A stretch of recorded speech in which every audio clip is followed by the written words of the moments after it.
Assalamualaikum warahmatullahi wabarakatuh.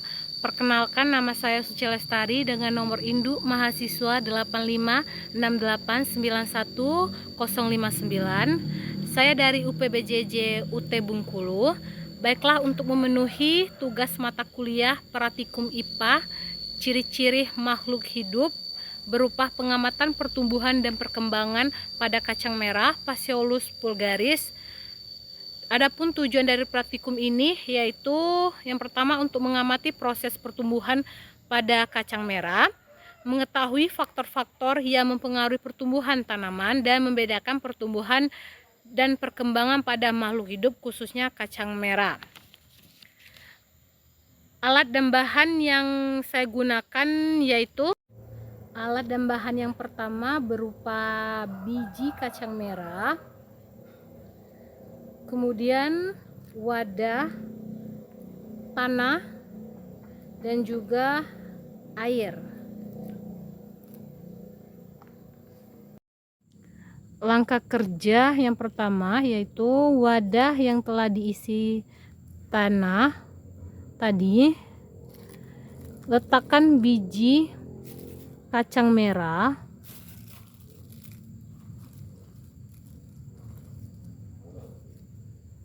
di atas tanah, sedikit kita tutup, kita letakkan lagi pada wadah yang kedua.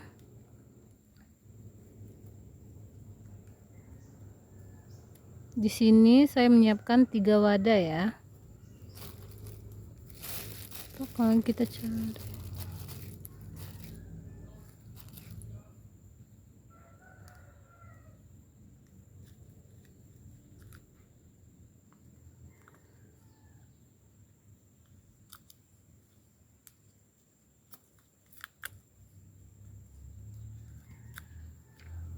kemudian basahi dengan air secukupnya setiap hari.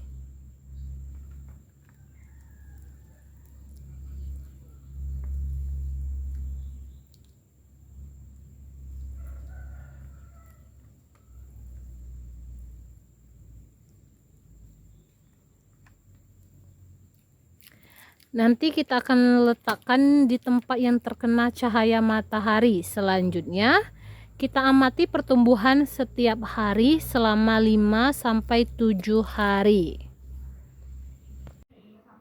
Hari pertama. Pada hari pertama, biji kacang merah mulai mengalami proses imbibisi, yaitu penyerapan air dari tanah. Air yang masuk ke dalam biji akan mengaktifkan enzim-enzim di dalamnya sehingga proses metabolisme mulai berjalan kembali setelah sebelumnya biji dalam keadaan dorman atau istirahat. Secara fisik, biji kacang merah masih terlihat utuh dan belum pecah. Belum muncul akar, radikula maupun tunas. Posisi biji sebagian masih terlihat di permukaan tanah. Perkembangan terjadi meski belum terlihat jelas. Kulit biji mulai melunak akibat menyerap air. Cadangan makanan dalam biji mulai dipecah untuk energi pertumbuhan. Embrio di dalam biji aktif berkembang. Hari kedua. Pada hari kedua, proses imbibisi masih berlangsung dan sudah mulai masuk ke tahap munculnya akar lembaga atau radikula. Hal ini terlihat dari beberapa biji yang mulai pecah dan mengeluarkan bagian putih kecil. Ciri-ciri yang tampak, kulit biji mulai terbuka atau retak, muncul bagian putih kecil dari biji, itu adalah akar radikula. Beberapa biji terlihat mulai membesar karena menyerap air, posisi biji masih berada di permukaan atau sedikit tertanam di tanah. Perkembangan yang terjadi, radikula mulai tumbuh ke bawah menuju tanah dan menyerap air dan mineral. Aktivitas enzim semakin meningkat untuk mengubah cadangan makanan menjadi energi. Embrio mulai berkembang lebih aktif. Hari ketiga. Terlihat bahwa biji kacang merah sudah memasuki tahap awal perkecambahan atau germinasi. Munculnya radikula akar awal. Beberapa biji sudah mengeluarkan bagian putih kecil yang menonjol. Ini adalah radikula, yaitu calon akar. Kecambah kecil yang mulai terlihat menunjukkan bahwa sel-sel di dalam biji sedang mengalami pembelahan dan pemanjangan sehingga struktur tanaman mulai terbentuk. Pada beberapa biji terlihat tonjolan hijau kecil. Ini adalah plumula yang nantinya akan berkembang menjadi batang dan daun. Tidak semua biji tumbuh dengan kecepatan yang sama. Ada yang sudah jelas berkecambah, ada juga yang masih di tahap awal. Dapat dipengaruhi oleh kelembapan tanah, kedalaman penanaman, atau kualitas biji. Hari keempat. Pertumbuhan kacang merah terlihat jauh lebih jelas dibandingkan hari sebelumnya. Munculnya batang ke permukaan tanah. Beberapa kecambah sudah menembus permukaan tanah. Batangnya tampak memanjang ke atas, menandakan proses pemanjangan sel elongasi berlangsung aktif. Batang yang terlihat melengkung pada awalnya adalah bagian hipokotil yang mendorong biji ke atas. Sebagian sudah mulai tegak. Pada kecambah yang paling tinggi atau tengah terlihat kontiledon atau daun lembaga mulai membuka di bagian atas. Ini menandakan tanaman mulai beralih dari cadangan makanan dalam biji ke proses fotosintesis.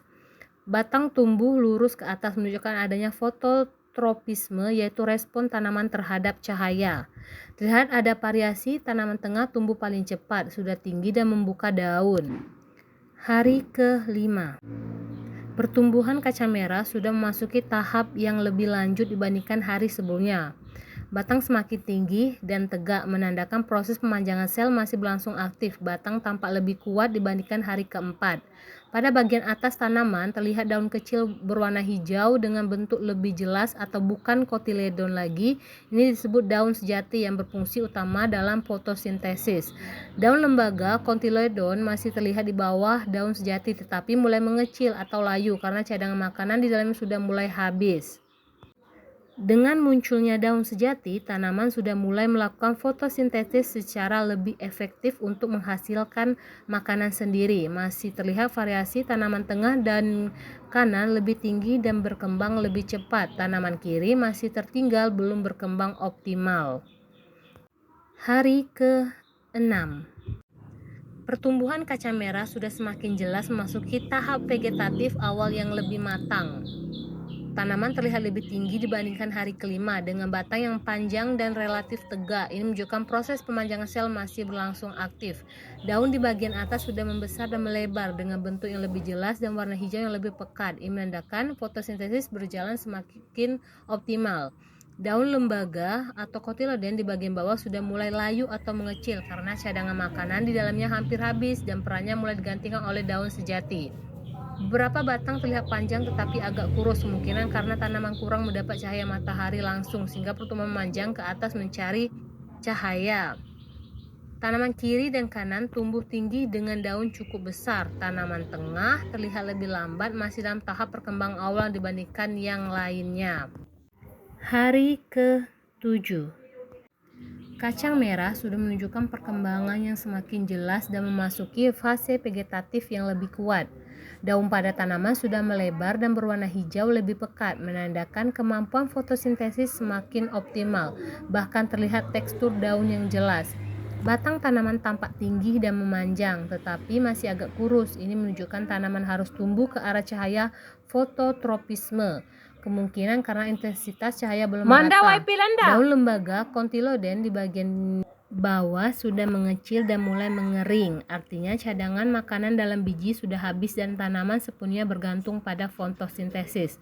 Terlihat beberapa daun memiliki lubang atau bagian rusak, kemungkinan disebabkan oleh hama kecil seperti serangga, faktor lingkungan atau gesekan atau kekeringan ringan. Dibandingkan hari sebelumnya, tinggi tanaman sudah lebih seragam meskipun masih ada sedikit perbedaan kecil pada ukuran daun.